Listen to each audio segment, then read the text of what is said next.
네, 안녕하세요. 리히트 책방의 리히트입니다. 오늘은 5번째, 새는 알에서 나오려고 투쟁한다입니다. 데미안에게서 오지 않을 것만 같았던 답장이 왔습니다. 그 쪽지에는 이렇게 적혀 있었죠. 새는 알에서 나오려고 투쟁한다. 알은 세계이다. 태어나려는 자는 하나의 세계를 깨트려야 한다. 새는 신에게로 날아간다. 신의 이름은 아브락사스. 싱클레어는 데미안의 편지임을 의심하지 않았습니다. 그러나 아브락사스라는 말은 들어본 적도 읽어본 적도 없는 말이었죠. 수업 도중에 열어본 그 쪽지의 내용이 싱클레어의 머릿속에 가득 찼고 그 수업 시간은 그렇게 지나갔습니다. 그리고 다음 수업 시간이 시작되었죠. 폴렌 선생님의 지도로 헤로도토스를 읽는 시간이었습니다. 그러나 역시 그 수업도 귀에 들어오지 않았죠. 그러다가 선생님의 목소리가 번개처럼 싱클레어의 의식을 치고 들어왔습니다. 선생님은 아브락사스에 대한 이야기를 하고 있었죠. 오늘날도 사람들은 이 이름을 그리스의 주문과 연관시켜 일컫습니다. 오늘날도 미개 민족들이 믿고 있는 맛을 부리는 악마의 이름쯤으로 생각하는 것입니다. 그러나 아브락사스는 훨씬 더 많은 의미를 가지고 있는 것 같습니다. 우리는 그 이름을 신적인 것과 악마적인 것을 결합시키는 상징적 과제를 지닌 어떤 신성의 이름쯤으로 생각할 수 있겠습니다. 싱클레어 귀에 신적인 것과 악마적인 것의 결합이라는 말이 남았습니다. 데미안은 환한 세계만을 위한 예배뿐 아니라 어두운 세계를 위한 예배, 즉 신을 위한 예배뿐 아니라 악마를 위한 예배 또한 드려야 한다고 주장했죠. 그가 싱클레어에게 말한 아브락사스는 선과 악의 신, 밝음과 어둠의 신이었습니다. 새는 세계라는 선과 악을 넘어 선과 악이라는 알을 넘어 아브락사스에게로 선악의 저편으로 날아간다는 것이었죠. 그 이후로 이전에 싱클레어 마음속에 불을 지폈던 베아트리체의 영상이 멀어졌습니다. 그것은 그림자 같고 더 멀어지고 더 빛발에 갔죠. 그것은 이제 싱클레어의 영혼을 충족시키지 못했습니다. 이제 더 고차원적인 깨달음이 그를 찾아오기 시작했죠.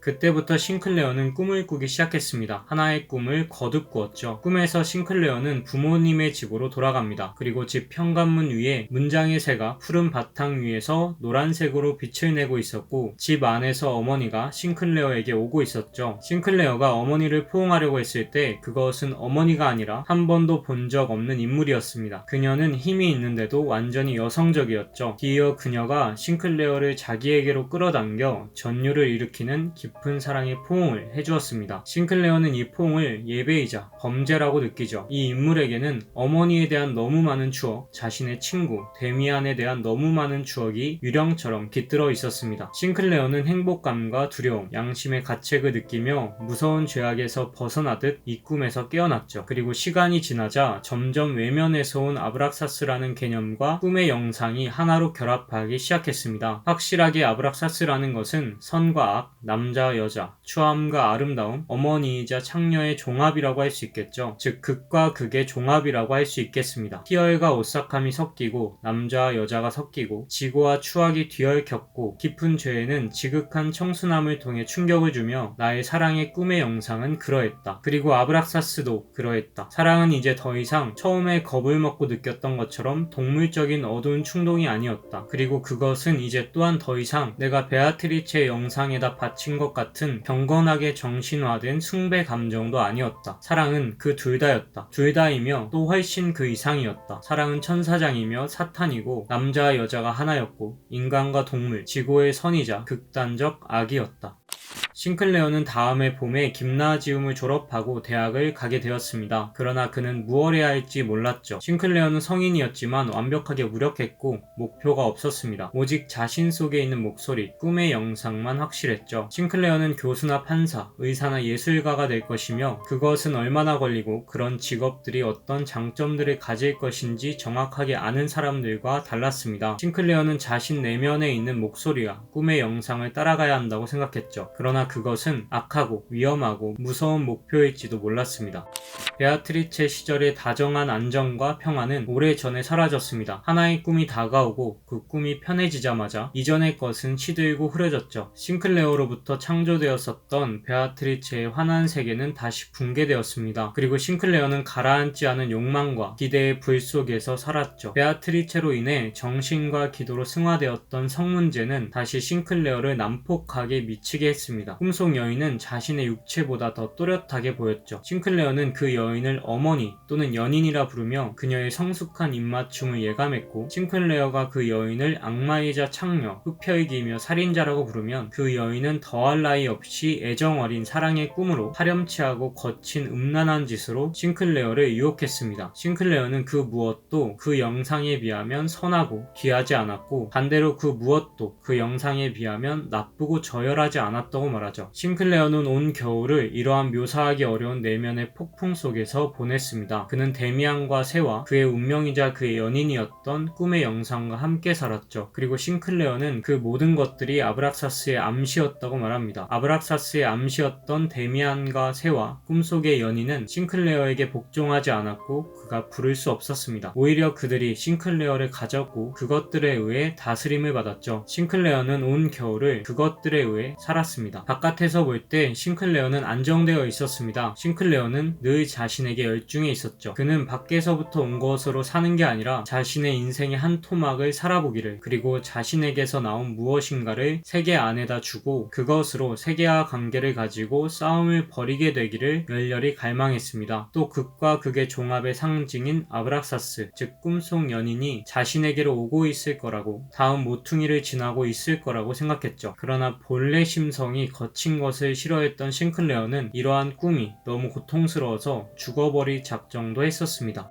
그러던 어느 날 싱클레어는 특이한 도피처를 찾아냅니다. 그곳은 어느 자그마한 교회에서 오르간을 연주하는 사람의 집이었죠. 그 사람의 이름은 피스토리우스였습니다. 싱클레어는 한 교회 앞을 오가는 중에 오르간 연주를 들었고, 어느 날은 열려있는 문으로 들어가서 자리에 앉아 음악을 들었죠. 싱클레어는 그 연주에서 보물 하나가 숨겨져 있다는 것을 느꼈고, 또 그 오르간 연주자는 그 음악 안에서 자신의 생명을 얻듯 이 보물을 얻어내려고 구하고 가슴 뛰고 애쓰고 있다고 생각합니다. 싱클레어는 그때부터 저녁 시간에 그 교회 앞에서 앉아있거나 오락가락했습니다. 그리고 그 연주자가 반 시간 동안 연주하는 동안 싱클레어도 회중석에 앉아 그의 연주를 들었죠. 싱클레어는 그 연주자의 연주에서 헌신과 경건함을 발견합니다. 그것은 교회 가는 사람들이나 목사님들처럼 경건한 것이 아니라 중세에 거린 순례자처럼 경건했죠. 그의 연주는 모든 종파를 초월해 있었습니다. 그의 작업은 유한함 속에서 무한함을 발견한 작업과 같은 것이라고 할 수 있겠죠. 덧없는 음악 앞에서 유한한 음악 세계에 헌신하는 것, 그것 마치 싱클레어가 베아트리체에게 바친 숭배와 비슷한 것이었습니다. 그것은 유한과 무한 사이에 머무르는 것이었죠. 한 번은 교회에서 나서는 연주자를 쫓아간 적이 있습니다. 연주자는 술집에 들어갔고 싱클레어도 따라 들어가서 그의 앞에 앉았죠. 그러다가 연주자가 먼저 싱클레어에게 왜 쳐다보느냐, 자신에게 원하는 것이 있냐고 물었고, 싱클레어는 원하는 것은 없고 이미 그에 대해 많은 것을 알고 있다고 말했습니다. 그러다가 싱클레어는 연주자와 대화 중에 그의 음악이 천국과 지옥을 흔들고 있다고 말하죠. 싱클레어는 그 이유를 음악은 별로 도덕적이 아니기 때문이라고 설명합니다. 그 외의 모든 것은 도덕적이라고 말하죠. 그리고 싱클레어는 연주자에게 자신은 도덕적이지 않은 무엇인가를 찾고 있다고 말합니다. 그러다가 신이면서 동시에 악마인 신인 아브락사스에 대한 이야기를 꺼내죠. 음악가는 신의 이름을 물었고 싱클레어는 그 신의 이름이 아브락사스라고 대답합니다. 싱클레어는 그 신의 이름을 우연히 알았다고 말했지만 음악가는 아브락사스는 우연히 알게 되는 게 아니라고 말합니다. 연주자는 그 신에 대해서 어떻게 알게 되었는지 물었고, 싱클레어는 지구를 뚫고 나오려는 새를 그려서 아는 게 많다고 생각했던 친구에게 보내서 답장을 받았는데, 그 쪽지에 새는 알에서 나오려고 투쟁한다. 알은 세계이다. 태어나려는 자는 한 세계를 깨트려야 한다. 새는 신에게로 날아간다. 그 신의 이름은 아브락사스라고 적혀 있었다고 말하죠. 음악가는 아무런 대꾸를 하지 않았습니다.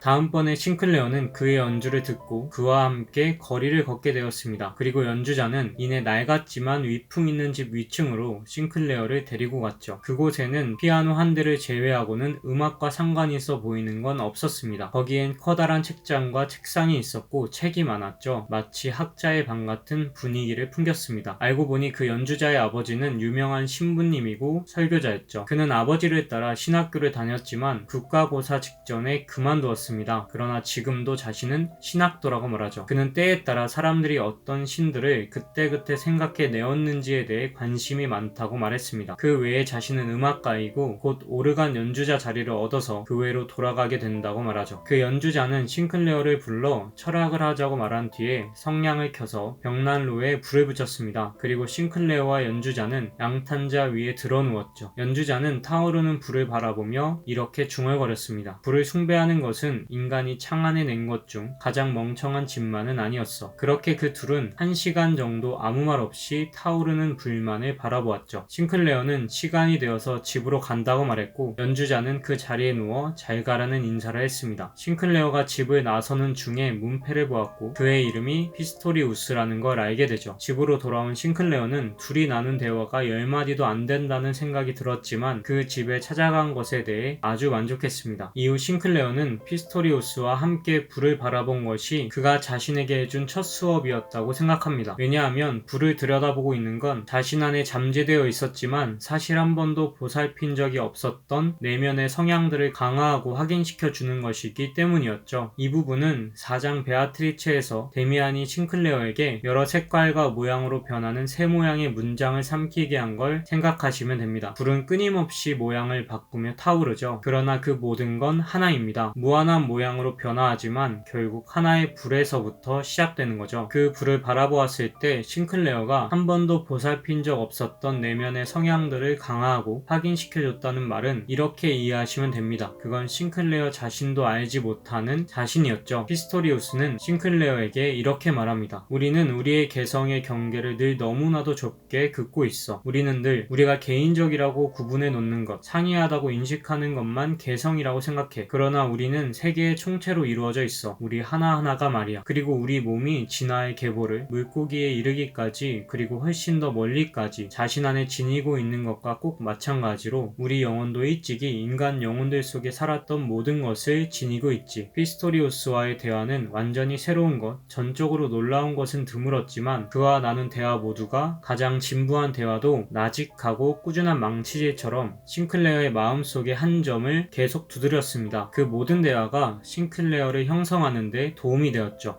싱클레어와 피스토리우스는 서로의 꿈을 자주 이야기했습니다. 피스토리우스는 꿈풀이를 할 줄 알았죠. 싱클레어는 날아다니는 꿈을 꾸었습니다. 날아오르는 기분은 기운을 북돋우는 것이었으나 자신의 의지도 없이 위태로운 고공을 획획 날게 되자 그것은 곧 두려움으로 변했죠. 그러다가 호흡을 멈추었다가 한꺼번에 힘껏 토하는 식으로 자신의 상승과 하강을 조절할 수 있다는 구원 같은 발견을 한 꿈이었습니다. 피스토리우스는 그 꿈을 통해 싱클레어의 영혼이 얼마나 개인적이지 못한가를 알 수 있다고 말하죠. 싱클레어가 고공을 날면서 자신의 상승과 하강을 조절할 수 있는 기능을 발견한 건 새로운 것이 아니고 이미 그것은 수천 년 전부터 존재하는 것이라고 말합니다. 다시 말해서 피스토리우스는 그 꿈을 통해 싱클레어의 영혼은 개인적이지 않고 무한한 모양을 간직한 불과 같다는 것을 말했던 거죠. 그는 나에게 동물학 책까지 한 권 가져와 그 진화가 덜 된 물고기들의 이름과 도판도 보여주었다. 나는 마음속에서 한 가닥 특이한 전율을 느끼며 진화의 초기 단계에서 나온 기능 하나를 생생하게 느꼈다.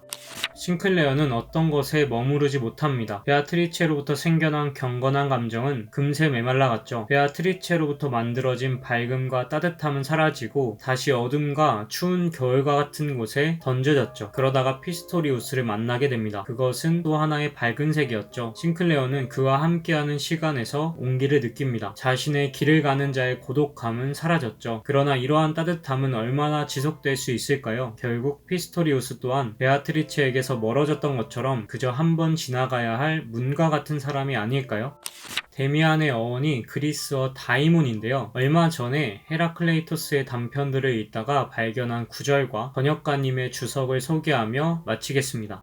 인간에게는 성품이 수호신이다. 다이몬은 개인의 운명, 그의 번영이나 불운 등으로 이해할 수 있으며 어원상 한 개인에게 몫을 부여하는 자를 의미한다. 호메로스나 다른 작가들에서 볼 수 있듯이 이 말은 종종 신과 동일하게 사용된다. 행운과 불운이라는 말에서도 볼 수 있듯이 한 개인의 운명은 그에게 부여된 다이몬에 따라 결정되며 이것은 그가 태어날 때부터 부여받은 것이다. 이와는 달리 헤라클레이토스는 한 개인의 운명 또는 다이몬이 다름 아닌 그 자신의 성품, 즉 그가 오랫동안 택해온 습관과 성품에 의해서 결정된다고 말한다.